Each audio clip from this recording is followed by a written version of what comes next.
Muy bien. 10 de octubre, entonces vamos a proceder a hacer la primera llamada de lista de asistencia de esta clase. Muy bien. A ver, los llamo conforme aparecen en la pantalla. Y prendan su cámara, por favor, porque la clase es con cámara abierta, ¿sí? Si yo me animo a prender mi cámara, ustedes más, con más razón, ¿sí o no? Muy bien. Si están manejando, pongan la cámara, aunque no miren la cámara, que no se distraigan, no se vaya a chocar en vivo, ¿sí? No, si no, tranquilo nomás. Van escuchando, pero pongan la cámara. ¿Está bien? Hermano León, no sé si ha prendido la cámara o su foto, pero parece que estoy en la cámara, ¿no? Bien, vamos con el primero. Vamos con Javier Trujillo. Presente, pastor, presente. Sí. Muy bien. Vamos con Cristian Villalta. ¿Qué pasó? Buenas noches. Muy bien. Cristian, cuando te conocí pensé que eras algo del Pastor Villalta, pero no. Es mi tío lejano. Tío lejano. Ah, mira. Muy bien. Julio César Blas. ¿Cómo estás, Presente, Julio? pastor, buenas noches. ¿Qué le Bien. doy? Muchas gracias, sí. Buenas noches. Julio, ¿tú eres de Trujillo, de Piura, de Lima? De Trujillo soy. Trujillo, muy bien, ¿no? Vamos con, sin chocarte, hermano, Maxito Alba. Max Alba. Bueno, ahí estás presente. Te estoy viendo, no te preocupes. Ahí te estoy viendo. Heme aquí, maestro. Muy bien, ahí está. Heme aquí. Envíame a mí, dice, ¿no? Muy bien. Vamos con Adi de la Cruz. Está apagado tu micro, Adi. Presente, Ahora sí. pastor, buenas noches. Buenas noches. Presentes. Presente, Bien. presente. Leoncio Bes... Buenas noches. Uy, buenas noches. Leoncio Besalel Díaz. Presente, pastor. Presente. ¿Tú eres Daza o Díaz? No, Díaz Ahumada. Ahí, Daza, es tu seudónimo. Bien. ¿Tú eres algo el Pastor Sí. Díaz? Así como Villalta, Cristian algo el Pastor Villalta. No, nada, soy un Ah, nada humilde que- siervo. Ya, está bien, está bien. Muy bien, sigamos, sigamos. Roger Luna, mi hermano Roger, que no sé qué le ha pasado, estaba bien fiel al principio, ahora no hay conexión, dice en Pucallpa. A ver, Roger, Pastor, buenas noches. está paseando, Roger. Ya, muy bien, Roger, ¿cómo estás? No, ¿Cómo está? estoy en la calle. Ahora llego en casa, no se preocupe. Muy bien, Roger. Que me alegra verte. Roger Luna, bien. Sigamos. A ver, a ver. Vamos con Henry. Henry, a ver, tu cámara y tu presente. Estoy en camino a casa, pastor. Y estoy Ya, presente. escuchando. Ya, tu presente, tu presente. Henry, ¿cuál es tu apellido? González Cruz. González Ah, Cruz. González. ¿Algo de Rodolfo usted o no? No, no me escuchó, creo. No lo escucho casi. Algo de ¿Cómo Rodolfo, digo. dice? Rodolfo González, algo de Rodolfo González, no. Ah, no, no, no. Dice, no soy yo. Ah, ya, muy bien, muy bien. Mi hermano Jorge Ávila, a ver su cámara y su presente. A ver, Jorgito. Jorgito creo que está. ¿Dónde estará Jorgito? Le he puesto su foto nomás. Bien, vamos a esperar. Vamos, Hola, hermano Brian. buenas Ahí está Jorgito, noches. ya lo vi a Jorgito. Am, Está viajando también, creo, ¿ah? hola, ¿se me escucha? Sí, sí, Brian, se te escucha. Am, Me acaban de poner bracket, así que voy a hablar así como Gago, ¿ya? Está bien, te Gracias. entiendo, te entiendo. Yo ayer me mordí la lengua y hablaba así también, ¿no? Y en la prédica estaba, ¿no? Sí, Así, por eso nos vamos a Porque estamos entender en día de bien. repente. está bien. Justo hoy día te toca exponer, así que no sé, vamos a escucharte bonito. Bien, ¿Así? bien. ¿Qué No, posición? Yo no he no preparado sabía- nada. no sabías nada, bueno, ya te enteraste entonces. Muy bien, ya bien, están todos entonces, ¿sí? Después no veo a Daniel. Mano, Javier, prenda su cámara, a ver, prenda su cámara, por favor. Eh, no sabemos, no sé nada de Daniel, no sé nada de Iván, no sé nada de Zulín. No sé, hace tiempo, hace clases que no sé nada de los muchachos Melgarejo. Bueno, ya estaremos hablando con ellos, pero gracias a ustedes por su perseverancia, ¿sí? Vamos a ver, aprovecha para peinarse, muy bien. Vamos a comenzar entonces con una oración. Vamos. ¿Sí? Vamos a ver, vamos a pedirle en esta noche a nuestra hermana Adi que nos dirija en una oración poderosa, ungida, para Amén, amén. amén, Amén. hermanita. Ungida. Amén, amén. Gracias, Padre Celestial, te damos por esta noche, Señor, por haber guardado nuestras vidas. Gracias, Señor, por esta última clase, Señor. Se cierra un curso más, un día más, Señor, en la cual podemos confirmar, Señor, tu fidelidad en nuestras vidas. Gracias, Señor. Permite que las enseñanzas, Señor, que el día de hoy vayamos a recibir, Señor, no solamente quede en nuestra mente, sino también en nuestro corazón, Señor, para poder aplicarlo, Señor, para poder seguir, Señor, edificando, Señor, en la iglesia. Permita, Señor, que este tiempo sea de bendición y lo dedicamos y ponemos toda nuestra atención, Señor, para poder aprender. En el nombre de Jesús, amén. Amén, muy bien, ¿no? Excelente. Bien, hermanos, vamos a oír con nuestra última clase de la historia de la iglesia, la Edad Media, ¿no? Y ha sido un tiempo interesante, no hemos visto muchas cosas, ¿no? La semana pasada, por ejemplo, estábamos viendo, ¿no? Ya un poco el momento cumbre del papado, pero que también encerraba sus grandes debilidades que marcaron su decadencia, ¿no? Ahora vamos a entrar a poder ver esa decadencia justamente, ¿sí? Esa decadencia que ya tenía signos marcados en siglos anteriores, ¿no? Ya incluso del siglo X, usted está viendo de que la corrupción, el lujo, ¿no? La lujuria acompañaba todo eso, ¿no? La mezcla entre política y religión definitivamente afectaron a una iglesia que vino de la era de los mártires, ¿no? Que vino de la época donde los cristianos lucharon por sobrevivir, pero cuando la iglesia se unió con el Estado, en la iglesia imperial, comenzó el germen de muchas cosas buenas, pero también de muchas cosas malas. En la Edad Media se definen muchos de los dogmas que luego van a ser, vamos a decirlo así, oficializados en el Concilio de Trento, ¿no? A ver, alguien que googlee ahí, ¿en qué fecha fue el Concilio de Trento? ¿No? En el Concilio de Trento, ¿qué es el Concilio de Trento? Es un concilio que tuvo la Iglesia Católica Romana en respuesta a la Reforma Protestante, ¿no? Y en ese concilio prácticamente rechazaron la Reforma de Lutero y consideraron anatema, ya se acuerda el término, ¿no? Que lo vimos con la Iglesia Ortodoxa, anatema a todo aquel que no crea en los dogmas que hasta el día de hoy tiene la Iglesia Católica, ¿sí? Entonces, en este último capítulo vamos a ver ese declive, ¿no? Vamos a hacer un ejercicio interesante hoy día. Vamos a ver el declive de la Iglesia Católica, por un lado, y luego vamos a ver cómo los católicos miran su propia historia. Eso es muy interesante, ¿no? Nosotros tenemos una mirada crítica, ¿no? Tal vez porque no somos católicos romanos, pero los católicos tienen una mirada muy peculiar de su propia historia, ¿sí? Para poder ver esto, entonces, a ver, vamos a para comenzar con un pequeño conversatorio. En resumen, ¿cuáles serían esas debilidades que usted ha detectado al leer y a estudiar sobre esta etapa de la Iglesia Católica? Considerando primero que hasta este momento no te hemos llegado, hasta este momento que hemos llegado, muy bien, Adi, a ver, Adi pone, dice, fue un concilio ecuménico, a ver, vamos a ver esto.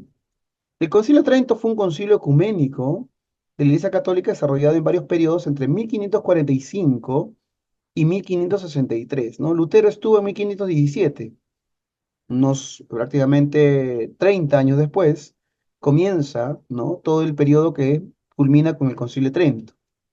25 sesiones en total, ¿no? Que al final terminan rechazando todo tipo de reforma, ¿no? Y todo tipo de reforma y todo tipo, ¿no? De cambio, ¿no? Cuando usted ve la historia de la Iglesia Católica y la Edad Media, va a encontrar muchos intentos de reforma. Pero eran intentos de reforma relacionados con la moral, cosa que no está mal. Nosotros, como iglesia evangélica, también necesitamos un tipo de reforma así. Era un tipo de reforma relacionado a veces con el tema de la organización y las jerarquías. Bueno, está bien. Pero en realidad las reformas que uno encuentra en la Edad Media no son reformas, vamos a decir así, como un retorno a la iglesia, vamos a decir, la más original, la del primer siglo, sino al contrario, conforme pasa el tiempo, se van alejando de esa imagen, ¿no? Luego la Reforma va a intentar volver a la iglesia del primer siglo. Ya esa es parte de otro capítulo, de otra parte de la historia, donde podemos evaluar cómo les fue a los reformadores, ¿no? El Concilio de Trento fue el rechazo a todo ese intento de reforma que tenía que ver ya no solo con lo moral, sino sobre todo con lo teológico, ¿no? Con lo bíblico. Sí, entonces, vamos a ir viendo entonces. Ahora, comenzamos con un pequeño conversatorio breve. A ver, ¿quién puede decirnos algunas de las debilidades, llámese pecados, que la Iglesia Católica comenzó a manifestar en este tiempo? A ver, vamos a abrir el micrófono a alguien que pueda contribuir a la conversación. También puedo participar, por si acaso, por el chat. También lo considero. Escribe en el chat, yo lo voy a leer, pero también puede abrir su micrófono y decirnos, ¿no? A ver, si no al dedo, ¿ah? Al dedo pregunto, ¿no? Si nadie se anima, al dedo, a la dedocracia. Javier, Sí, pastor. a ver, Javier, enriquece esta conversación con tu opinión. Sí, el Concilio Ecuménico de Trento es una más de la Iglesia Católica en sostener sus dogmas, sus ritos, sus, un, un cambio aparente, ¿no? Porque los dioses paganos se hicieron para que puedan adorarlos. Vemos ahí que la Iglesia Católica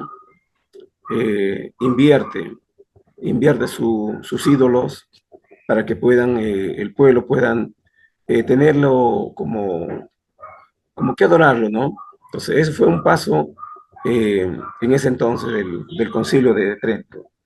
Muy bien, pero ya no estábamos hablando del concilio, sino estábamos hablando, en todo este tiempo que hemos visto la Iglesia Católica en este curso, en la Edad Media, ¿cuáles Ya. son esas debilidades o pecados o errores Ah, ya, bueno, que cometió la mira, Iglesia y que los llevó a su decadencia, ¿no? sí, pastor, hay un medio muy importante. Y tocando el mes de la Reforma, hablando de la persona de Martín Lutero, él se sentía muy incómodo con lo que la Iglesia Católica planteaba con respecto a las indulgencias, de que cómo el hombre puede alcanzar su perdón o puede alcanzar la gloria de Dios o el perdón de Dios con solamente la indulgencia o hacer obras. Es por eso que hoy en día, ¿no? La Iglesia Católica tiene todavía, no ha dejado, sigue igual, A ver, tiene la palabra, pero aparte de ello, tiene lo que ellos llaman, eh, lo que ellos llaman las tradiciones. muy bien, muy bien. Vamos a tratar de resumir un poquito. De repente, viendo alguna lista, ¿sí? A ver, menciónenme algunos de los pecados y debilidades que la Iglesia Católica tuvo en esto. Por ejemplo, eh, dentro de lo que dijo Javier, ¿no? Él menciona las tradiciones. Bueno, sí. Por ejemplo, ya en el siglo X, por ejemplo, ponía un ejemplo puntual. La transubstanciación. ¿Qué cosa es la transubstanciación? A ver, ¿quién me puede dar una definición de transubstanciación? La transformación es el momento en que el vino y el pan se convierten, dice, en la sangre y la carne de Cristo. Muy bien. Ellos, los católicos consideran la presencia real de Jesucristo en la Eucaristía, En la Eucaristía. ¿sí? Algo que de repente por ahí nosotros, digamos, tampoco podríamos de repente cuestionarlo tanto, pero ¿cuál es el punto? Que ellos creen que los elementos, ¿no? Que se utiliza en la Eucaristía se convierten literalmente en la carne y la sangre de Cristo, ¿no? Ahora, ¿eso de dónde parte, no? Todo un proceso, pero parte, por ejemplo, de una visión de alguien que dijo que había visto la hostia sangrando, y etcétera, etcétera, etcétera. Entonces, ¿cómo se le conoce a muchas creencias o a un conjunto de creencias que la Iglesia Católica va adoptando? Tradición, ¿no? Tradición. La Iglesia Católica comienza a poner la tradición por sobre la escritura. Es un proceso muy largo, por cierto, ¿no? Cuando tú conversas con un católico, el católico te va a decir, por ejemplo, dogmas que son actuales, como la Asunción de María, la Virginidad Perpetua de María, etcétera, etcétera, la transubstanciación, el purgatorio, etcétera, son un montón de tradiciones o un montón de dogmas basados no en las escrituras, aunque ellos le quieran encontrar algún asidero bíblico, pero sin embargo basados sobre todo en qué, en la tradición y en el magisterio. Entonces puedo mencionar el otro también, ¿no? Magisterio, ¿sí? Acá quiero hacer una pregunta antes de poder ver un videíto que nos va a indicar un poco de esta época. ¿Nosotros tenemos tradiciones y magisterio o no los tenemos? ¿Usted qué dice? A ver, pregunta abierta, a ver quién se anima. Profesor, Nosotros, sí, sí tenemos su magisterio, tenemos su tradición, pero a la ver, diferencia es que le damos más sentido a la palabra de Dios, no porque somos solo la escritura. El último que tiene que tomar nuestras decisiones muy por encima de las tradiciones, La el escritura. magisterio tiene que ser alrededor de lo que dice la escritura. Eso es mejor lo que nos dicho, diferencia. mejor dicho, Roy, en tus palabras, sí tenemos magisterio, sí tenemos tradiciones, pero esos siempre están supeditados a la palabra de Dios. O sea, nunca la tradición va a ser superior a la palabra de Dios. ¿Estamos de Pastor, acuerdo? también podría agregar ahí, pastor, que por encima de todo damos siempre gloria al Señor, gloria a Dios, ¿no? Muy bien, muy Siempre bien. todo lo que nosotros tengamos, tradiciones o eso, El video, gloria. primero está el Señor, ¿no? Muy bien, excelente. Qué otro pecado, qué otro error histórico, qué otra debilidad encontramos en este tiempo de la Edad Media? Javier manifestó uno que estuvo muy interesante, las tradiciones. Y lo aclaramos, ¿no? Tomó las tradiciones por sobre la escritura.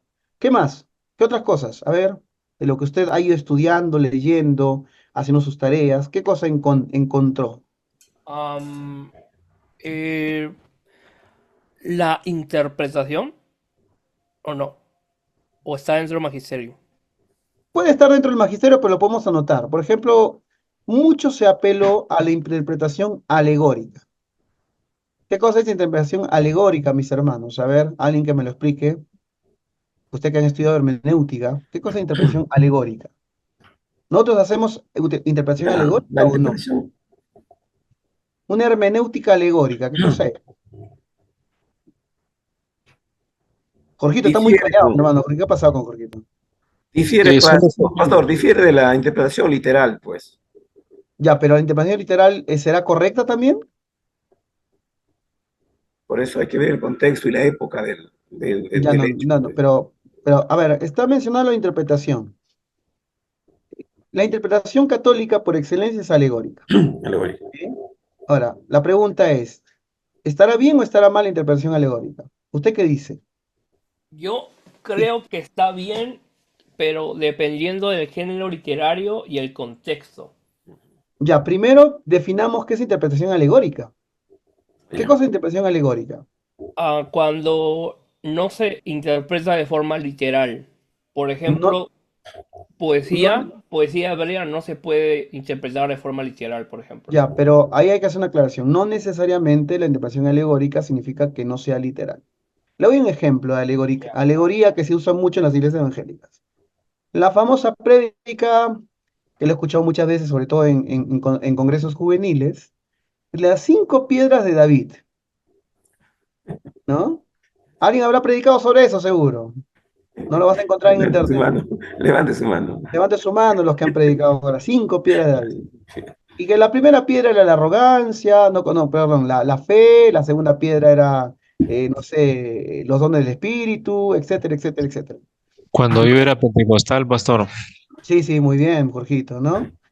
¿Qué cosa es la interpretación alegórica? La interpretación alegórica va más allá de que si es poético o metafórico o lo que usted quiera, es darle a la escritura el significado que a mí me parezca. ¿Me entiende? Por ejemplo, el caso puntual que también se usa mucho en la iglesia evangélica es, yo agarro la historia de David que va al río y saca piedritas para pelear con Goliat, pero la Biblia nunca dice que eran 5. Segundo, la Biblia nunca le establece un valor a las piedras. Además, se usó una sola piedra, no se usaron varias. No es que David lo ametralló a Goliat. Usó una sola. Entonces, ¿qué cosa es la interpretación alegórica? Es cuando yo le doy el significado que a mí me parece, ¿no? que a mí me parece. Suena bonito, suena bíblico, suena, qué sé yo, místico, suena espiritual, entonces estoy autorizado a darle a la Biblia la interpretación que yo quiero. Y esa es la interpretación que usan los católicos hasta el día de hoy. ¿Sí? Y esa es su hermenéutica, por decirlo así. Por eso es que nunca nos entendemos con ellos. Usted discuta con un católico y no se va a entender porque pareciera que habláramos dos idiomas distintos. Y es verdad, hablamos dos idiomas distintos. Brian, te escuchamos. Sí, bueno, yo, por ejemplo, Bueno, en textos históricos, sí hay que tener cuidado con eso y no interpretar de esa forma, ¿no? Yo, disculpa que te interrumpa, Brian. Acá Roncio me acaba de lanzar una piedra y agarró un versículo y encontró las cinco, son cinco, ¿verdad? Disculpa, Leoncio. Pero no vemos de todos modos, como dice Brian, y es cierto, es un texto histórico, mm, ¿no? Entonces no le podemos dar un significado a las piedras porque sí, eh, ¿no? sí, para cerrar mi idea, una pregunta. Sí. Cuando interpretamos textos poéticos o profecía apocalíptica, que no es literal, obviamente, y estamos alegorizando eso, obviamente en su contexto, sí estaría correcto, ¿no? Sí, creo que esa pregunta la podemos responder aunque entre en el curso de hermenéutica, ¿ya? ¿No? Y no Ya. estamos en el curso de hermenéutica. Creo que hay criterios puntuales para interpretar los textos según su género. Eso es cierto, ¿sí? Pero sin profundizar mucho, ¿sí? Pero volviendo a la famosa prédica de las piedras de David, ¿no? Es cierto, vamos, acá por ejemplo lo ha puesto clarito y me parece bien, son cinco, está bien. ¿Cómo dice Plutero? Me retracto, listo, no hay problema en retractar. Exactamente. Muy bien, pero de todos modos es un texto histórico. Y cuando lo alegorizamos, le vamos a dar un significado que la Biblia nunca le da, ¿sí? Y eso es la hermenéutica alegórica. Nosotros, por lo general, en las iglesias, vamos a decir, reformadas, la hermenéutica que más usamos es otro tipo de hermenéutica, ¿no? Como diría, una hermenéutica más científica, una hermenéutica que tiene que ver mucho con el contexto, el texto, el significado, irnos a los idiomas originales, el propósito del texto, etcétera, etcétera, etcétera. Entonces, pero volviendo al tema de fondo que estamos viendo aquí, ¿cuál es el problema con la Iglesia Católica? Es que la Iglesia Católica alegoriza, ¿no? Alegoriza y alegoriza mucho. Por eso es que, volviendo a nuestra anotación de nuestra pizarrita, vamos a ver que ellos tienen una hermenéutica alegórica. Muy bien. ¿Cuál otro más? A ver, ¿cuál otro más? ¿Qué otra cosa más encontramos en este periodo?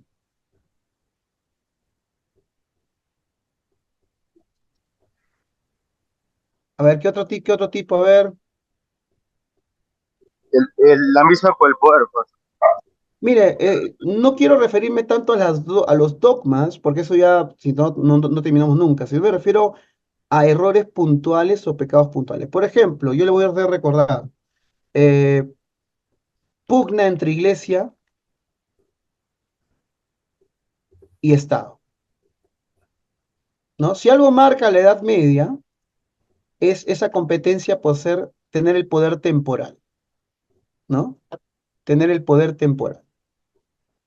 Y ahora vamos a ver un videito sobre eso también. Ahí está, muy La, bien, Roger lo dijo, poder, ¿no? Vamos a resumirlo.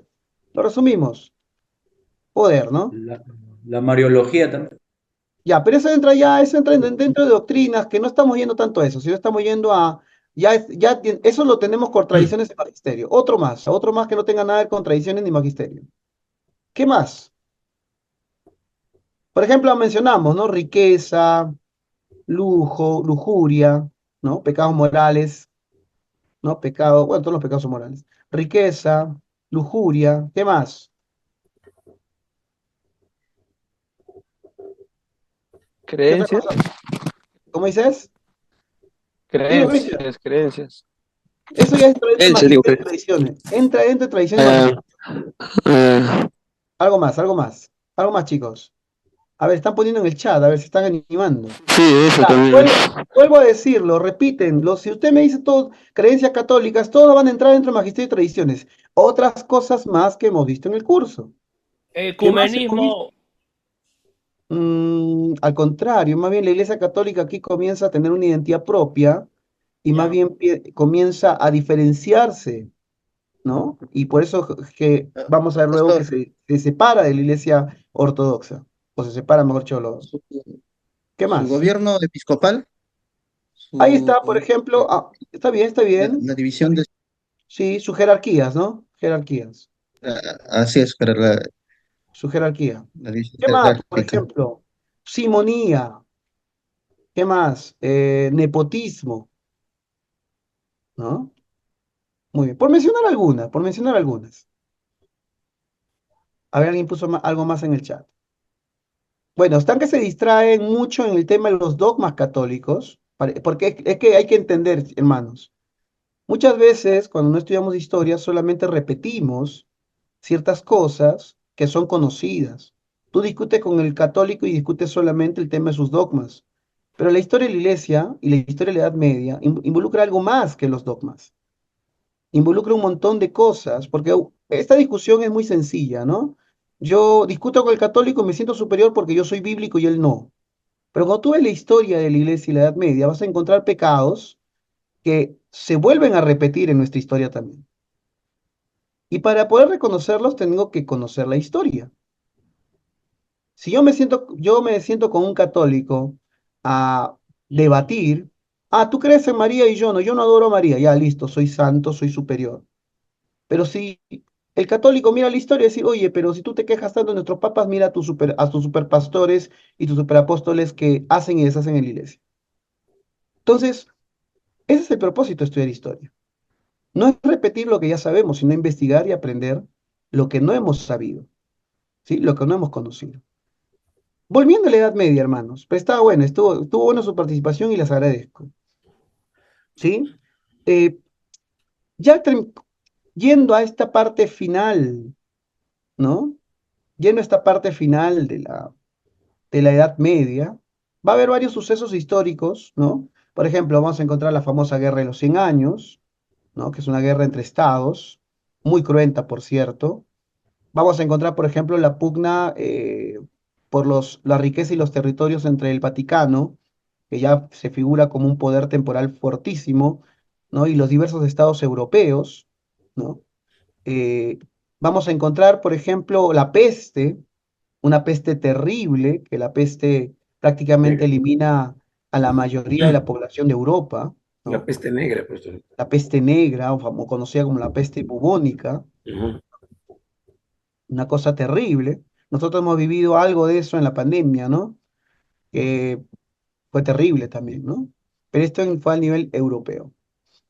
Ahora vamos a ver un pequeño video que nos va a hablar de un suceso, un pedacito de la historia ya final de la Edad Media o prefinal, que es, por ejemplo, esta disputa entre el Estado y la Iglesia, donde ya la Iglesia comienza no a pelearse con todos, sino a pelearse específicamente con el Reino de Francia, ¿sí? El Reino de Francia adquiere mucho protagonismo, se convierte en una potencia en Europa y comienza a presionar a la Iglesia a tal punto que logra y consigue, mire, esto es algo muy, muy, muy tremendo, consigue que la sede de la Iglesia salga de Roma. Hasta ese momento, nosotros conocemos Iglesia Católica Romana, por algo, ¿no? Porque es de Roma. Pero consigue, tanto era el poder de Francia, que consigue que la iglesia salga de Roma. Y ahí comienza una tensión terrible, porque obviamente todo el mundo tenía en su cabeza que la iglesia tenía que estar en Roma, los italianos querían a la iglesia en Roma, pero los franceses presionaron y tanta tensión política hubo que el papado se mudó, no a París, sino a una ciudad llamada Aviñón. Vamos a ver un videito y luego lo comentamos. A ver, ¿cómo comparto acá?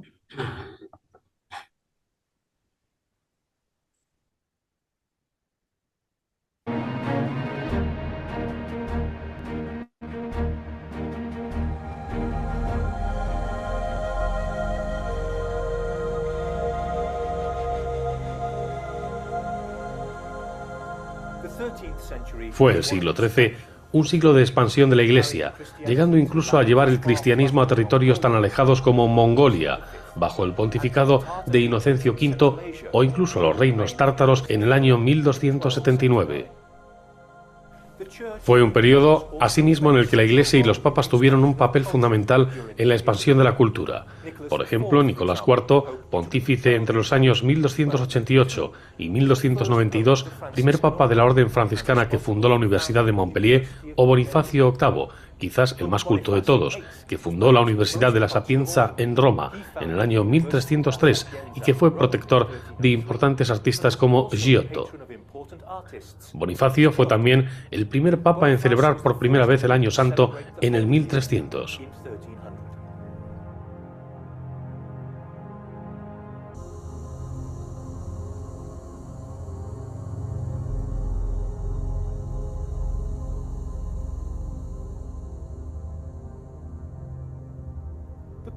El Papa, sobre todo, es Papa porque es el obispo titular de la ciudad de Roma, aunque en realidad no tiene por qué vivir permanentemente en esta ciudad. Como ya vimos, los papas de la Edad Media residieron frecuentemente en otras ciudades italianas, pero siempre de manera temporal y sin dejar de considerar Roma como su lugar oficial de residencia. Sin embargo, durante el siglo XIV, varios papas vivirán todo su pontificado fuera de Roma, incluso de Italia. Lo harían en Francia, nación que estaba empezando a surgir y con unas ansias desmesuradas de dominio. Esto traería consigo una desconfianza por parte de los creyentes de otras naciones que dudaban de la independencia de los papas frente al poder del rey del territorio donde residían. El primero de estos papas exiliados fue Clemente V.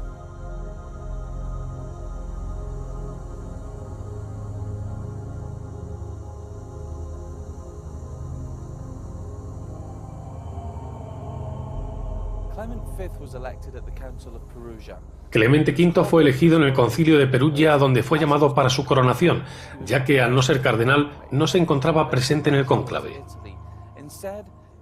Pero no se desplazó a Italia, sino que eligió la ciudad de Lyon para su entronización, que tuvo lugar el 14 de noviembre del año 1305 en la iglesia de Saint-Just, contando con la asistencia del rey Felipe IV de Francia. Clemente estuvo durante todo su pontificado sujeto a los deseos del monarca francés. Nada más ser coronado, su primer acto fue el nombramiento de 9 cardenales franceses próximos al rey. Los aspectos más importantes de su pontificado fueron la eliminación de la Orden del Temple y el traslado de la sede pontificia a Aviñón.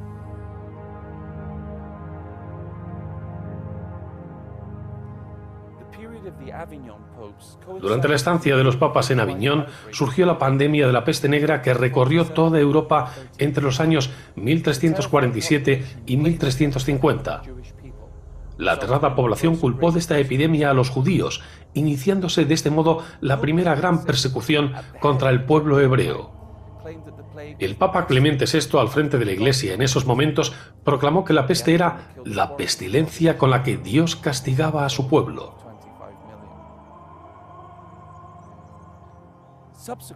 Los siguientes papas tendrían en la ciudad francesa de Aviñón su sede. A este periodo se le ha llamado la cautividad en Babilonia de los papas, debido a que la ciudad francesa era conocida como la Babilonia de Occidente. Estos papas fueron Inocencio VI, papa del año 1352 al 1362, que reorganizó el Estado pontificio y dio gran impulso a las artes y a la cultura, y Urbano V, que dirigió a la Iglesia entre los años 1362 y 1370, y que está considerado como el primer papa humanista de la historia de la Iglesia. Durante su pontificado fundó las universidades de Cracovia y Viena. Fue el papa número 200 de la historia. Declarado beato por Pío IX en 1870, sus restos descansan en la abadía de San Víctor en Marsella. Sería bajo el pontificado de Gregorio XI cuando el papado regresó a su sede en Roma en el año 1376.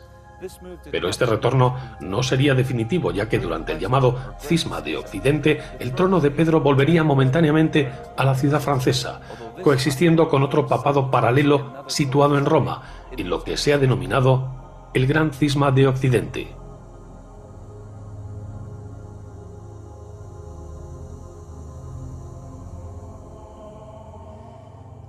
il papato è rimasto a Avignon 70 anni circa. El papado estuvo ubicado en Aviñón 70 años. La sede di San Pedro è Roma. I successori La sede de San Pedro es Roma. vescovi di Roma, Los sucesores de San Pedro son los obispos de Roma, y por ello la sede natural del Papa es Roma. Por tanto, los contemporáneos veían con disgusto la estancia del Papa en un lugar que no les correspondía. Così che persino ci sono autori dell'epoca che parlano della cattività. Y tanto es así que los autores de la época nos hablan de la cautividad babilónica de la Iglesia en similitud con el pueblo hebreo del Antiguo Testamento que fue deportado a Babilonia desde Jerusalén y que es la representación que el papado fue llevado al éxito en Francia.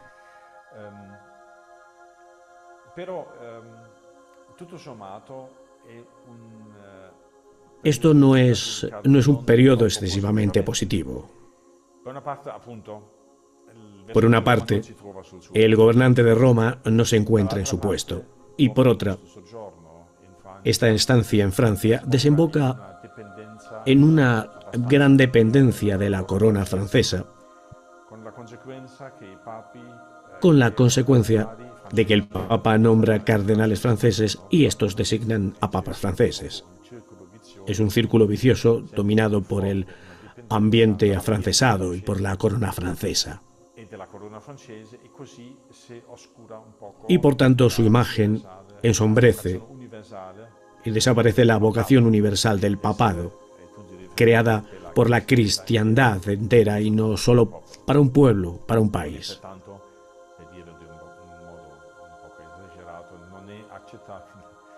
No es, exagerando un poco, aceptable que un papa sea algo así como un capellán cortesano del rey de Francia. Es por eso que numerosas personas, fuera de Francia, esperaban lógicamente el retorno del papado al estado pontificio, a Roma. Muy bien. Espero que lo hemos visto con atención, ¿no? Y es bueno ver cómo ven los católicos su propia historia. Si usted se ha puesto a leer un poquito, a informarse un poquito sobre esta etapa, y ya varios aprovecharon para apagar su cámara, ¿no? Hay varias cosas que el video dice, pero varias cosas que el video calla también, ¿no? Hay varias cosas que los católicos no les gusta que se mire, que se vea. Por ejemplo, cuando tú ves el video y sobre todo cuando entrevistan al profesor, que es un padre, te vas a dar cuenta que lo que más lamenta es el tema político temporal, ¿no? ¿Cómo es posible que el Papa esté supeditado a un reino, ¿no? Esa es la debilidad que él ve. Sin embargo, cuando tú ves a otros historiadores más neutrales, por decirlo así, ellos también van a ver, por ejemplo, que ya en esta época la simonía y el nepotismo entran en su mayor auge. El exilio babilónico, al cual le ponen ese nombre por los 70 años que el Papa está en Aviñón, ¿no? Tiene una interpretación que si tú la ves desde el punto de vista católico, va a ser una especie de como de castigo o de época oscura, porque el Papa no podía gobernar y no ser el jefe universal que ellos hubieran querido. Sin embargo, si lo ves desde otros puntos de vista, ves las aristas y te das cuenta que, por ejemplo, Clemente, que lo mencionan ahí, Clemente III, él justamente al querer congraciarse con el poder temporal, en este caso el de Francia, él nombra obispos, 9 obispos. ¿no? 9 obispos franceses, que a su vez nombran una serie ¿no? Vamos a decir, de divisiones inferiores dentro de la jerarquía católica, pero no las nombra por una cuestión de integridad o de aptitud, sino las nombra por cuestiones políticas y favores. Por ejemplo, algo que Justo González menciona es que había una ley que decía que cuando alguna sede quedaba vacante, el Papa cobraba el diezmo, ¿no? Entonces, al Papa no le interesaba mucho ocupar las sedes vacantes. Y cuando entraba alguien, por un año recibía los diezmos también. Entonces, por eso es que ahí va a estar diciendo, ¿no? Miren, miren cómo es, ¿no? Dice, el Papa no estaba siempre en Roma, sino se iba a diversos estados italianos. ¿Por qué? Diversas ciudades italianas. Porque cada cambio de sede, un año le caía el diezmo a él. Se fue a Lyon, dice, ¿no?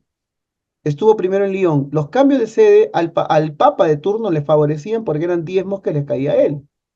Eso me hace recordar un poco los políticos de acá de mi ciudad de Huánuco, ¿no? Viene un proyecto, ¿no? Para la ciudad y ellos, cada gobernante que entra pide su diezmo. Mes de representación tiene, pastor. Sí, sí, sí, sí. Acá tenemos un hospital que demoró 8 años en construirse. Estaba planificado para ser construido en 2, 3 años. ¿Por qué demoró tanto? Porque cada uno que entró quería su diezmo. Y como ya no había presupuesto para su diezmo, la obra se quedó paralizada por 8 años. Ese es el problema, ¿no? Y una de las cosas, por ejemplo, que el video no menciona, y vemos al profesor que se lamenta, ¿no? Que la gente no quería un papa que esté sujeto a Francia, quería un papa, un jerarca universal, ¿no? Y él lo menciona, esto es lo que la iglesia quería, como si toda la iglesia hubiera querido, ¿no? El papa, por favor, el papa, que gobierne el papa, ¿dónde está el papa? ¿No? Y aquí se inicia en esta época, en este exilio babilónico, entre comillas, en Francia, en Aviñón, se inician muchas de las cosas que después Lutero denunciaría, como la compra de cargos, como la venta y la entrega de cargos que tenían que ver con tierra y con dinero, ¿no? ¿Qué ocurrió? Ya estamos ya terminando la Edad Media. Entró en una etapa, ya era corrupta la iglesia, pero se corrompió mucho más. A tal punto que ya, ¿no? Era una cuestión, ya ponías, eh, cuando Javier tenía a su hijo y lo ponía a su hijo para que sea obispo de algún lugar, porque sabía que le caía platita y tierras, y etcétera, etcétera, etcétera. Aunque el hijo no tuviera ninguna aptitud religiosa, ninguna. Y por eso es que vas a ver posteriormente de que muchas de esas autoridades religiosas tenían mujeres, tenían amantes, tenían harenes, porque obviamente ellos no tenían ninguna vocación religiosa, ¿no? Eh, es como que tú agarras ahorita y qué sé yo, y vamos a poner, no tenemos pastores para muchas iglesias y los ponemos, agarramos jóvenes, los ponemos por poner sin ningún interés ni vocación espiritual. Terrible, ¿cierto? Entonces, eso es que comenzó a gestarse. Si podemos coincidir en algo con la tesis católico-romana de que el exilio babilónico, entre comillas, fue terrible, sí, lo fue, porque a- aceleró el proceso de corrupción que ya existía. Aunque el católico romano más se preocupe del poder temporal que la degradación moral de su propia iglesia.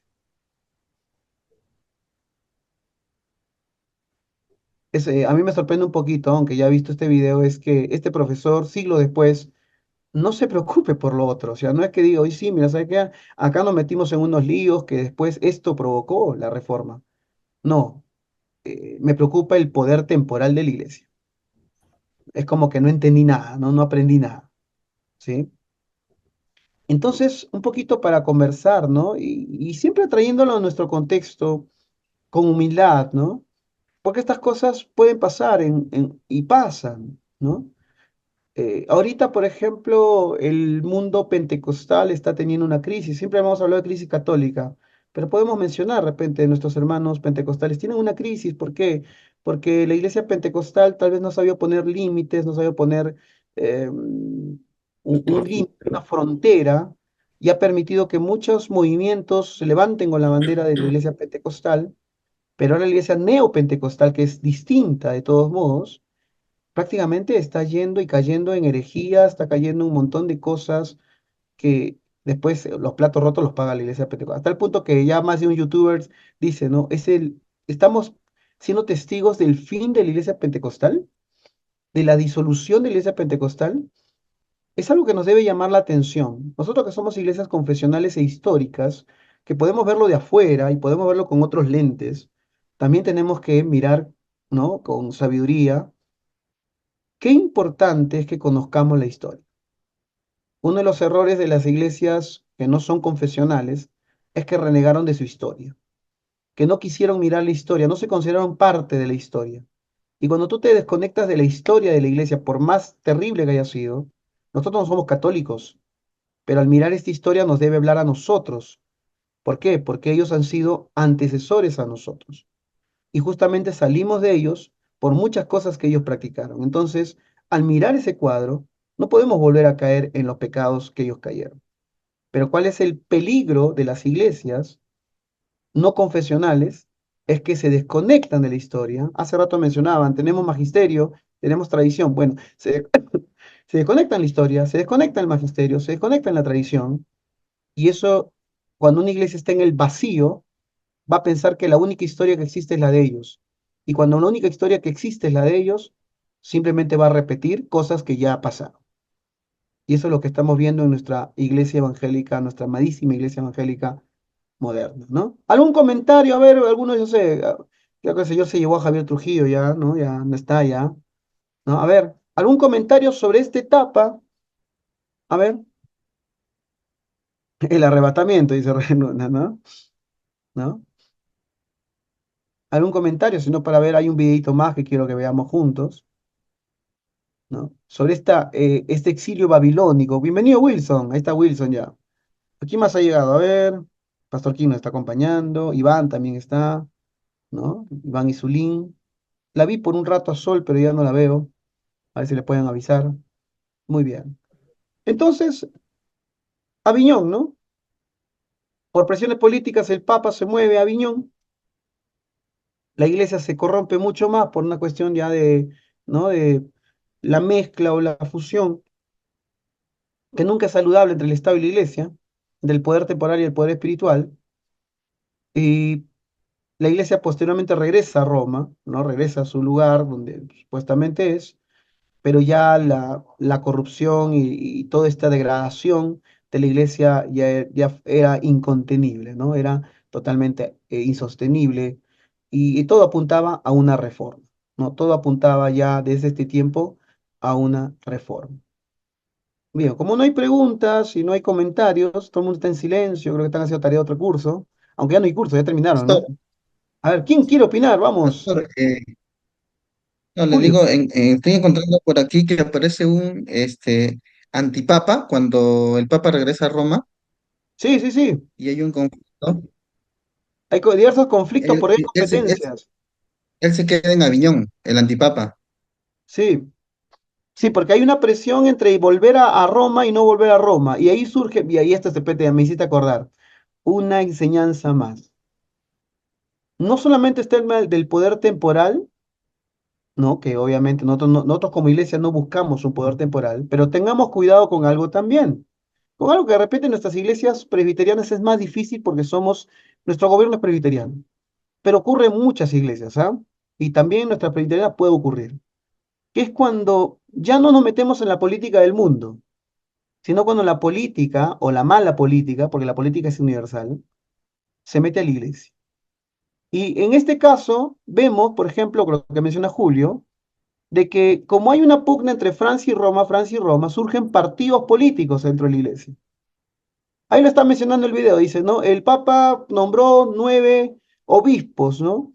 Y tenía la intención, y esto se formó como un colegiado que quería elegir también papas franceses, papas. Entonces existía el partido francés y el partido romano. Y eso se volvió una lucha cruenta muchas veces, a tal punto que comenzaron a tener papas y antipapas, etcétera, etcétera, ¿no? Eso trasladado a nuestra realidad, a nuestro contexto, nos puede dar una llamada de atención, ¿no? A veces por descuido o por, qué sé yo, podemos permitir que en nuestras iglesias se formen partidos o grupos. Yo, por ejemplo, siempre he detectado que este tipo de problemas de grupos dentro de la iglesia ocurre sobre todo en iglesias congregacionales, ¿no? Lo curioso es que la iglesia católica no era congregacional, era episcopal, ya marcadamente episcopal. Sí, entonces significa que nadie está libre, ¿no? La iglesia episcopal también, ¿no? Comienza a tener estos partidos, estos grupos, estas divisiones, ¿no? De lucha de poder, de lucha de influencias, de toma de decisiones, a tal punto que nos vemos también metidos en un tiempo donde hay papas y antipapas, ¿no? Aquí si nos vamos, por ejemplo, a hilar fino, los católicos siempre hablan de la sucesión apostólica, ¿no? Y bueno, entre este enjambre de ambiciones, de nepotismo, de simonía. ¿Qué cosa es simonía, hermanos? A ver, alguien que me dé la definición de simonía. ¿Qué cosa será simonía, Javier? Prende tu micrófono. Gracias, pastor. La simonía, pastor, es basada en hechos, ¿no? El libro de los Hechos. Simón el Mago quería comprar el don del Espíritu Santo. De ahí viene el término simonía. Claro, Comprar con dinero. Simón quiere comprar con dinero el poder, el don del Espíritu Santo. En el caso de Exactamente. la simonía que vemos en el papado, no tanto era eso, sino simonía era comprar un El puesto, poder clérigo, ¿no? comprar El un cargo cargo, clérigo. ¿no? Compra un obispado, era lo más normal. Compra un obispado, ¿no? ¿No? Compra un curul, vamos a decir, en esta época. Exacto, compra un pastorado, ¿no? Bueno, no hemos llegado a eso, felizmente, pero Pastor, en la actualidad eso se puede aparecer, digamos, cuando aparecen las iglesias emergentes o el producto de una discusión, de un desacuerdo en el liderazgo de la iglesia, termina llevando digamos, no sé, a algunas personas a formar otra congregación y van un grupo que le apoya, ¿no? A ellos y forman. Eso se ve constantemente aquí, bueno, por lo menos aquí donde vivo, hace poco recién se acaban de dividir una vez más una congregación. una vez Y más. lo curioso es que siempre van a haber, en una división, siempre van a haber dos opiniones, ¿no? Siempre van a ser los que se quedan en la congregación tradicional, siempre van a decir fueron rebeldes, ¿no? Y cometieron ellos el error, ¿no? Y por eso se han retirado. Pero los que salen también tienen otro argumento y dicen, fue la voluntad de Dios, dicen, ¿no? Ya no podíamos estar en ese tipo de errores, en ese tipo de problemas, ¿no? Entonces, de alguna Bueno, manera, siempre algunas congregaciones entran en el Papa y Antipapa también, ¿no? Y luego vamos a ver un videito sobre el cisma, porque ahora ya llegamos ya a la época del cisma con Oriente. Pero la simonía tiene que ver más que nada con comprar cargos. Ahora, es cierto que nuestras iglesias evangélicas pues no somos tan ricos y millonarios como para estar comprando cargos, ¿no? Pero sí ocurre, por ejemplo, y esto hay que tener mucho cuidado, de que algunos hermanos se vuelven intocables porque son los que diezman más, ¿no? Son los que contribuyen más. Algunas familias se vuelven intocables porque son los que sostienen la iglesia económicamente. No es exactamente una simonía, pero cuidado, ¿no? Cuidado con que esas cosas puedan pasar. Se Se presta presta, para eso. ¿no? Wilson dice, yo conozco, dice, también he visto, ¿no? Sí, yo conozco. No sucede en mi iglesia, pero puede pasar en otras iglesias también. Puede pasar, puede pasar. Siempre recuerda que esta reflexión histórica no es para acusar a nadie, sino es para reflexionar y para escudriñar nuestros caminos, como dice, ¿no? ¿Sí? Entonces, es una conveniencia, dice Leoncio. Bueno, Leoncio. La historia nos sirve para eso, ¿no? Tengamos cuidado, ¿no? Tengamos cuidado. Bien, vamos a ver otro videíto, que ahora ya vamos a salir de esta época de Aviñón, ¿no? De esta división papas y antipapas. Ahora vamos a ver el momento donde la iglesia, hasta este momento la iglesia en teoría era una sola. Digo en teoría porque existían las iglesias disidentes, ¿no? Existían, hemos estudiado esa parte, ¿no? Las iglesias más allá del Imperio Romano, más allá del Imperio Bizantino, existían iglesias, existe un cristianismo fuera de lo que es la iglesia bizantina y la iglesia católico romana. Pero acá llegamos ya al cisma oficial.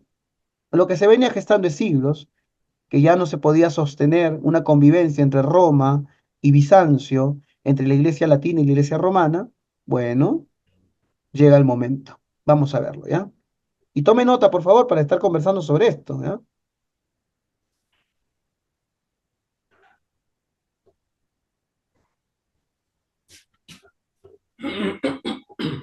De Oriente y Occidente se habían ido separando gradualmente a lo largo de las fallas religiosas que habían tenido lugar durante siglos.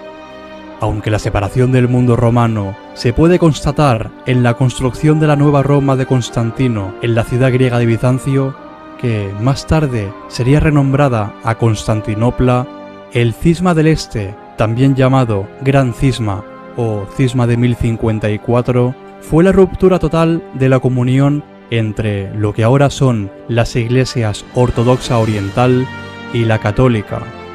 Pero lo cierto es que las diferencias eclesiásticas y las disputas teológicas entre el Oriente griego y el Occidente latino ya existían antes de la ruptura formal que se produjo en 1054, y es que cualquier excusa valía para discutir y acusarse los unos a los otros. Excusas como ¿cuál es el origen de la fuente del Espíritu Santo?, que se utilice pan con levadura o sin levadura en la Eucaristía, la reivindicación del obispo de Roma a la jurisdicción universal o el lugar de la sede de la Pentarquía en Constantinopla. Las discrepancias eran muchas y las tensiones no hacían más que crecer año tras año. Pero el primero en dar el paso hacia la ruptura total fue el emperador bizantino León III, cuando, en el año 730, declaró que el culto de imágenes religiosas era herético. La Iglesia occidental, por su parte, se mantuvo firme en el apoyo de usos de imágenes religiosas y el emperador León incluso intentó usar la fuerza militar para obligar al Papa Gregorio III a prohibir esta práctica. Pero fracasó y acto seguido el Papa condenó las acciones de León III y el Empenta declaró que el culto de imágenes religiosas era herético. La Iglesia occidental, por su parte, se mantuvo firme en el apoyo de usos de imágenes religiosas y el emperador León incluso intentó usar la fuerza militar para obligar al Papa Gregorio III a prohibir esta práctica. Pero fracasó y acto seguido el Papa condenó las acciones de León III. En respuesta, León confiscó las propiedades papales y las puso bajo el gobierno de Constantinopla. Por tanto, la iconoclasia amplió significativamente la creciente divergencia y tensión entre el este y el oeste, aunque la Iglesia todavía estaba unificada en aquel momento. También puso fin de manera decisiva al llamado Papado Bizantino, bajo el cual, desde el reinado de Justiniano I, un siglo antes, los papas de Roma eran nominados o confirmados por el emperador de Constantinopla. Y es que la cortesía y moderación de la Iglesia occidental a Constantinopla se fue disolviendo gradualmente, y Roma mantendría una posición de iconódulo constante, lo que significa que apoyaba las imágenes o iconos religiosos, así como su veneración. Por otra parte, la regente Irene convocó el segundo concilio de Nicea en el año 787, donde, en un intento por aliviar las tensiones entre Constantinopla y Roma, restauró temporalmente el culto a las imágenes, pero ya era demasiado tarde. Y es que, después de que Carlomagno, el rey de los francos, salvase a Roma de un ataque lombardo, el Papa León III, que no debe confundirse con el emperador bizantino León III antes mencionado, declaró a Carlomagno como nuevo emperador romano en el año 800, ya que una mujer, Irene, no podía asumir dicho papel. Esto también fue un mensaje de que los papas eran ahora leales a los francos, y que, al contrario que los bizantinos, que solo habían causado problemas, ellos podían protegerles. Para los bizantinos, esto fue un ultraje, y lo vieron como un ataque a su pretensión de ser los verdaderos sucesores de Roma. A partir de ese momento, el Imperio Franco se conoce generalmente como el Sacro Imperio Romano. Con dos imperios romanos, el bizantino y el franco, la autoridad del Imperio bizantino se debilitó significativamente. De hecho, en Europa occidental ya no se les llamaba romanos, sino griegos. Los bizantinos, sin embargo, continuaron considerándose romanos y continuaron considerando al patriarca de Constantinopla, y no al Papa, como la figura religiosa más importante de la Iglesia cristiana.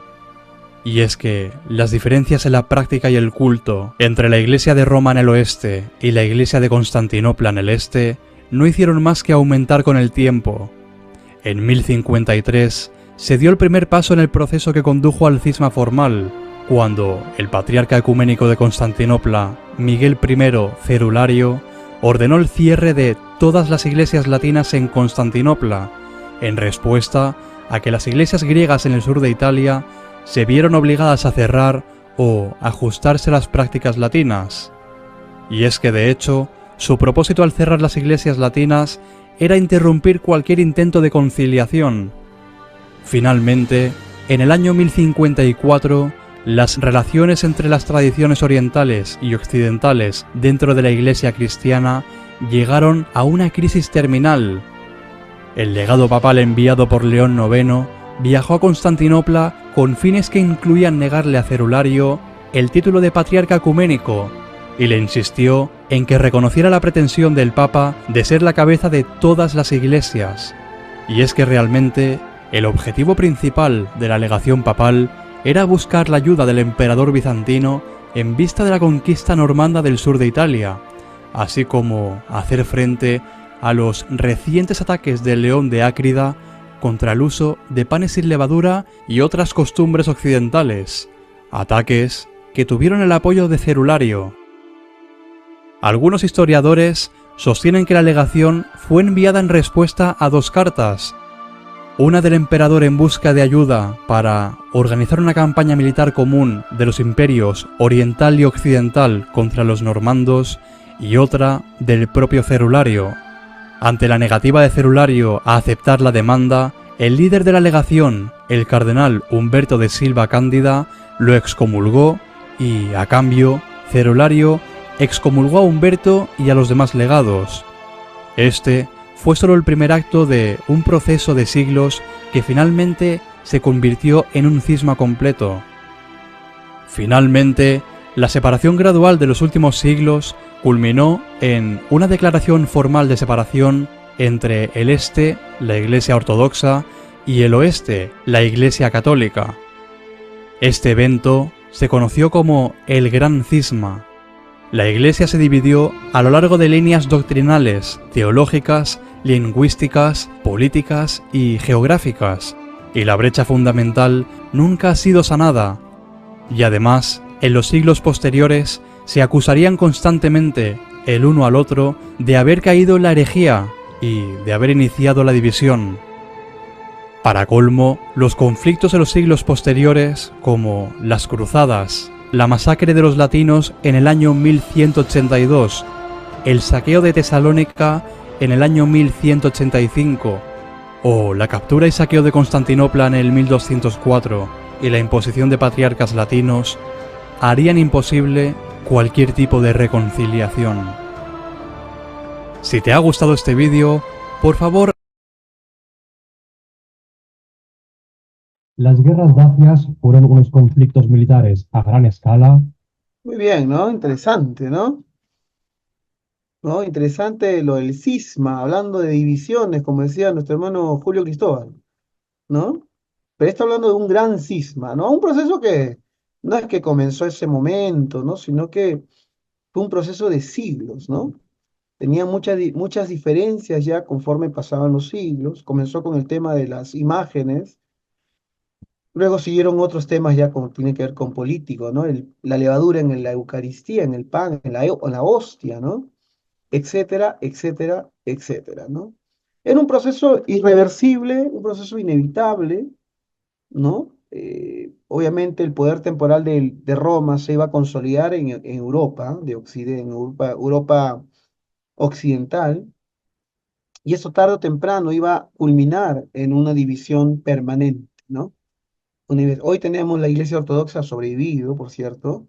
La Iglesia Ortodoxa sobrevivió a dos momentos muy difíciles. Primero, obviamente, la la ascensión de los musulmanes, ¿no? Y todos los reinos turcos, los reinos árabes, todo que prácticamente, justamente la Edad Media termina con la toma de Constantinopla, es una de las dos opciones. Hay dos opciones para terminar la Edad Media, la toma de Constantinopla y el otro es el descubrimiento de América, según lo que quieran ver, ¿no? Entonces, eh, y digamos que a partir de la toma de Constantinopla por los turcos mahometanos, la Iglesia Ortodoxa tuvo que prácticamente vivir ya de una manera, ¿no? Vamos a decir, ya no con el poder temporal que tenían mientras Bizancio y Constantinopla existían, ¿no?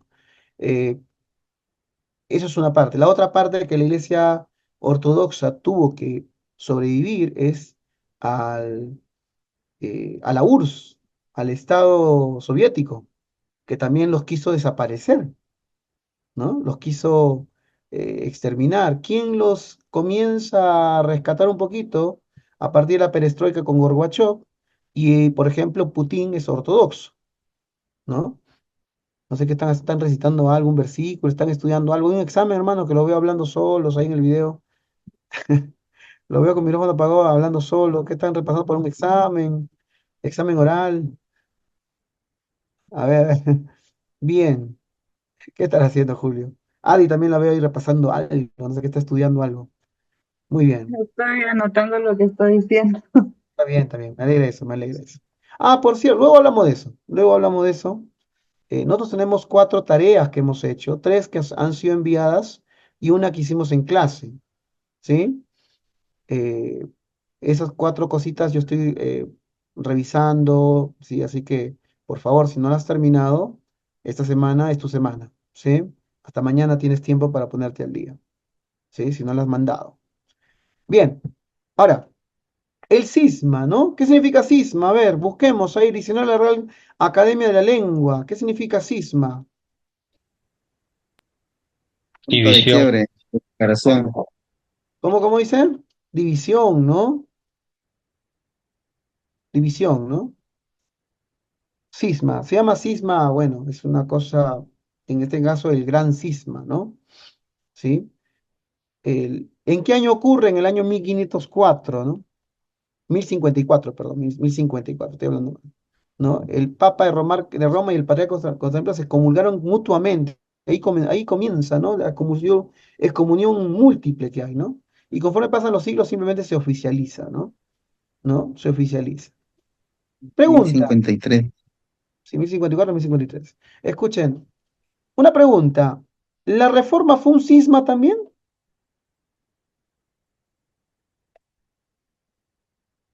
Ya que estamos ya entrando, ya finalizando la Edad Media. ¿La reforma fue un cisma? Pastor, los católicos romanos lo llaman cisma también al protestantismo, ¿no? La reforma protestante. Pero Sí, sí, sí, sí, sí, te la escucho. división fue buena, ¿no? Fue la voluntad de Dios que la iglesia se dividiera, ¿no? Se dividió para bien, porque si no se hubiera dividido, pues entonces hubiera permanecido las herejías, ¿no? Las falsas enseñanzas, la confusión. ¿Cuál es la Sí, diferencia? Sí, es cierto que los católicos consideran que la reforma fue un cisma, pero hay una pequeña diferencia de matiz. El cisma de Oriente y Occidente fue un acuerdo. Dijimos, ya no podemos vivir juntos. Esto es como cuando una pareja se separa, ¿no? Dice, ya todos más estamos tranquilos, no podemos convivir, así que mejor, buenas noches, vamos al juez, que firme y cada uno por su lado, sin problemas, sin peleas, ¿no? Mucho gusto. Pero en realidad en la reforma no fue así. La reforma fue un intento de reforma. Los primeros reformadores quisieron reformar la Iglesia Católica. Y lo que hizo Roma fue los expulsó. Hay una gran diferencia, ¿no? En el Cisma de Oriente no es que bueno, en el 1053 se comenzaron a excomulgar entre ellos, pero ya conforme pasó, entendieron que no podían convivir y se dieron la mano, como dice, calabaza cada uno para su casa. Pero con la reforma protestante no ocurrió lo mismo. No es que con Lutero se tomaron la mano, bueno, Lutero, mucho gusto, sigue tu camino, te bendigo, ustedes son otra iglesia al norte de Europa y nosotros al sur de Europa otra iglesia. No, los comulgaron también, ¿no?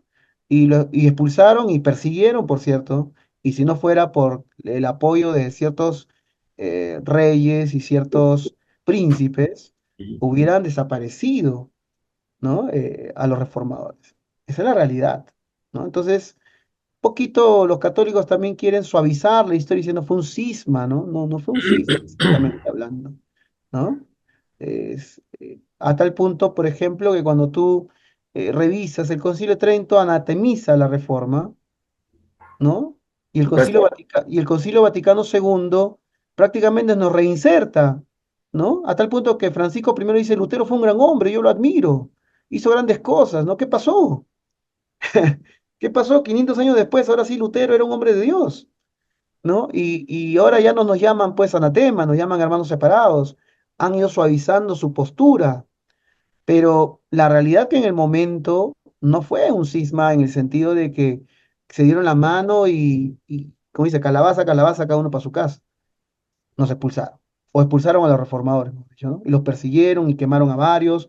Y si Lutero no hubiera tenido la protección del elector Federico de Sajonia, ahorita estaríamos recordando que fue quemado vivo, Sí, es. o por lo menos ejecutado o degollado. Es una, Pastor, es una realidad. A ver, Javier. quería acotar algo respecto en cuanto a la reforma. No fue un proceso inmediato, fue todo un proceso que el mismo Lutero hacía mención de la forma de entender cómo el hombre llega a ser salvo. Pero Lutero basándose en la enseñanza de, de los teólogos también católicos. Entonces, todo un tiempo Lutero polemizaba, presentaba y con todos los de su contemporáneo, hasta que le decían, no, no insistas, te van a perseguir, te vas a exponer tu vida, hasta que fue invitado a la dieta de Worms, donde ahí el rey Enrique V, todos los clérigos y todo lo demás le piden a Lutero que se retrate, Muy que bien, se muy bien, Javier. retrate y por favor, porque haga dé una respuesta. Y hay un libro muy bonito de Lutero que dice que antes de presentarse a la dieta de Worms, ora, dice, una oración muy profunda, muy un hombre ya entregado en la mano de Dios, porque era su vida, pues, era su vida. Entonces, eso tenemos que entender que fue todo un proceso de años, un Sí, proceso. ahora vamos a ver los pre-reformadores porque estamos entrando en la parte final de la Edad Media, ¿no? Acá Jorge, por ejemplo, pone un texto, dice, buen católico sabe que las intenciones de Lutero hacia la iglesia no fueron malas, sino más bien traer de vuelta a la iglesia al pueblo un cristianismo verdadero. La iglesia de Cristo no tiene una etiqueta, eso le agregamos nosotros, tampoco tiene una sede central universal, la iglesia somos todos los que hacemos la voluntad del Padre. El Concilio de Trento le hubiera hecho a Jorgito anatema, ¿sí? Anatema. Ahora, el Concilio Vaticano II tampoco es que sea muy entusiasta, pero por lo menos nos dice ya, no son anatemas, son hermanos separados, ¿no? Y ahora ya, bueno, ahorita, por ejemplo, es otra época, ¿no? Ya con Francisco I es otra historia, ¿no? Muy bien, hermanos, muy bien. Entonces, volviendo al cisma, ¿no? Eh, ¿Quién era? Julio Cristóbal contaba, hay una iglesia que se acá se dividió una vez más, dijiste Julio, ¿no? ¿No? Y cuando hay una división, siempre va a haber, de los dos lados van a querer tener la razón. Eh, Hay una cosa curiosa en la iglesia evangélica, a diferencia de este cisma, porque este cisma fue un proceso de siglos, donde ya las diferencias eran irreconciliables. Pero muchos cismas que ocurren en la iglesia evangélica no son cismas por diferencias irreconciliables, ¿no? Muchos cismas o muchas divisiones, para hablarlo con más exactitud, son producto de no temas teológicos. ¿Cuántas denominaciones, cuántas iglesias que se separan conoces que creen lo mismo, pero se separan igual, ¿no? Creen lo mismo. Tienen las mismas creencias, los mismos dogmas, las mismas prácticas, cantan igual, predican igual, pero se separan, ¿no? Hay un tema en la iglesia evangélica que muchos de sus cismas o muchas de sus divisiones no son por cuestiones teológicas, sino son por cuestiones políticas, ¿no? Son por cuestiones de poder, ¿no? Yo conocí, por ejemplo, sin mencionar nombres, ¿no? Una iglesia, una rama de la iglesia presbiteriana que se dividió. Se intentaron unir, también estaban así como los latinos y griegos, ¿no? Se intentaron unir, se unían, se separaban, se unían, se separaban. Pero ¿cuál es la razón puntual? Creen lo mismo, practican lo mismo, tienen la misma liturgia, etcétera, etcétera, etcétera. Pero el problema era la cuestión del poder. Es decir, había un grupo, los grupos querían tener eminencia unos sobre otros. Y ninguno se resignaba a ser plato de segunda, ¿no? Entonces, ante esa diferencia irreconciliable, decidieron, ahí sí hubo un cisma, porque se dieron la mano y dijeron, bueno, no podemos convivir, quédate tú, yo con mi lado me voy con esta iglesia, ponte, tú vete con tus 5 iglesias que tienes, yo con mis 20 iglesias, y cada uno vive calabaza, calabaza, cada uno para su casa. Nos llevamos bien, pero no, nunca más vamos a hacer la misma iglesia. ¿No? Eso ocurre, por ejemplo, en ese caso ocurrió. En otros lados las separaciones son mucho más violentas, ¿no? Muchos más, ¿cómo puedo decirlo? A ver, alguno de repente tiene alguna, sin nombre, por favor, alguna historia, ¿no? Donde ha habido separaciones de este tipo, ¿no?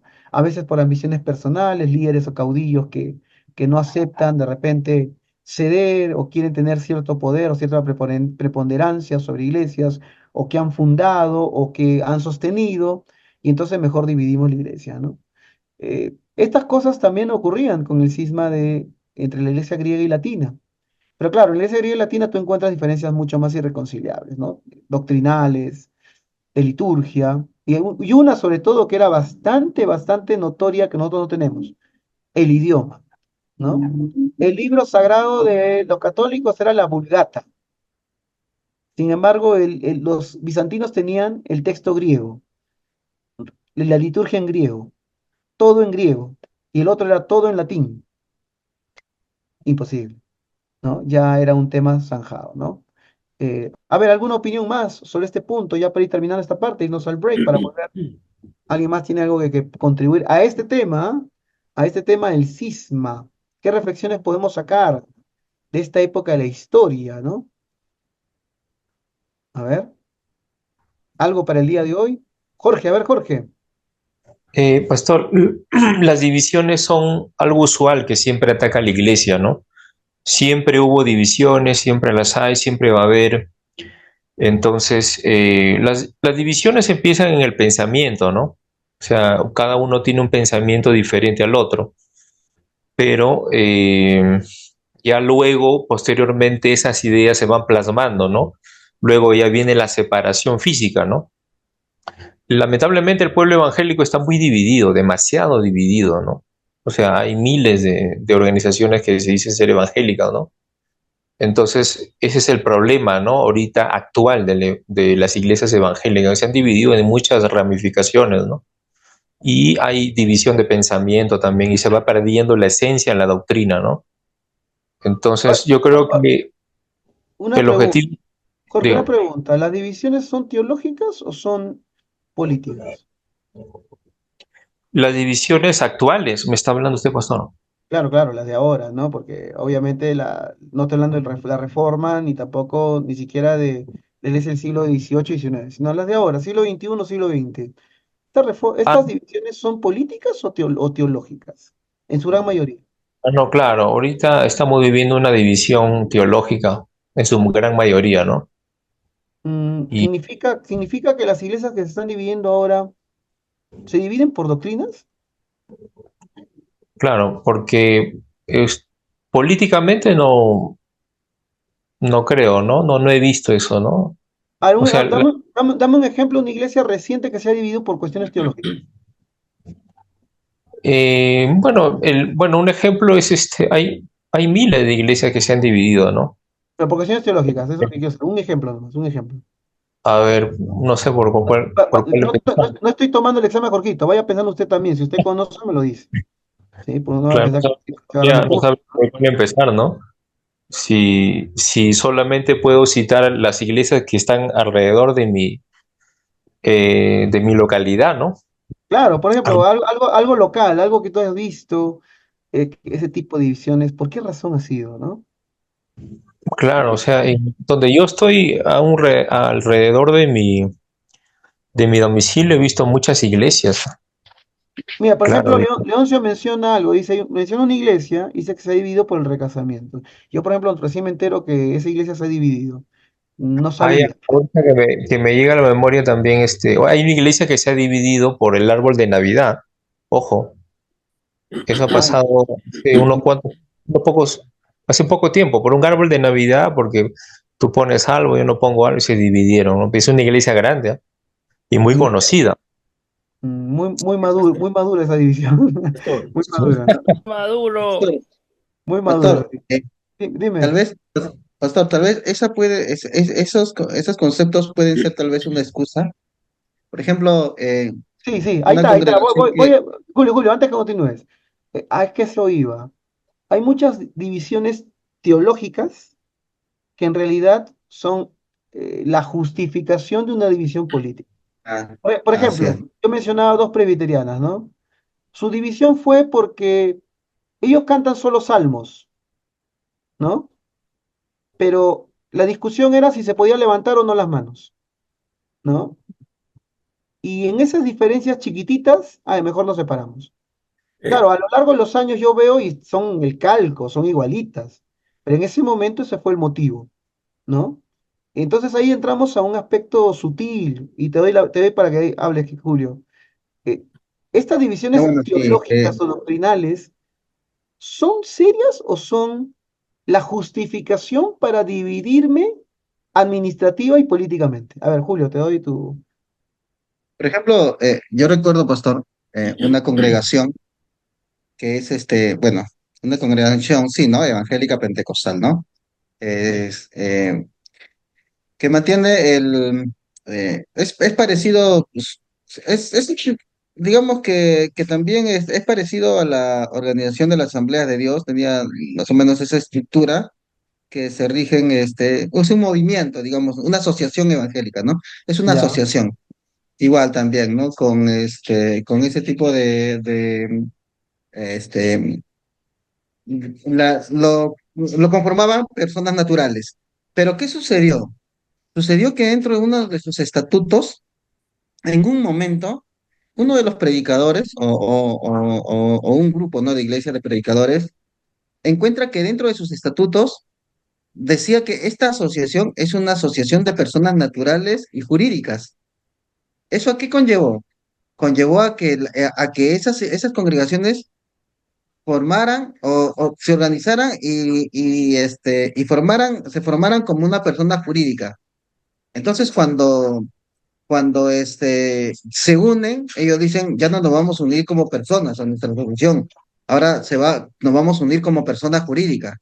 Eso significaba que ya toda la población de esas congregaciones no eran parte, sino solamente con un representante, iba a los concilios, ¿no? Entonces, ¿a qué surgió eso?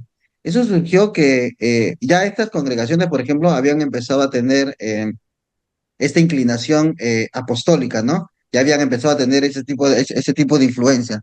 Entonces, llega un momento en que las enseñanzas, ya digamos que las enseñanzas, la teología apostólica comienzan, ¿no? Ellos por ser ministros comienzan a impartir en esta organización.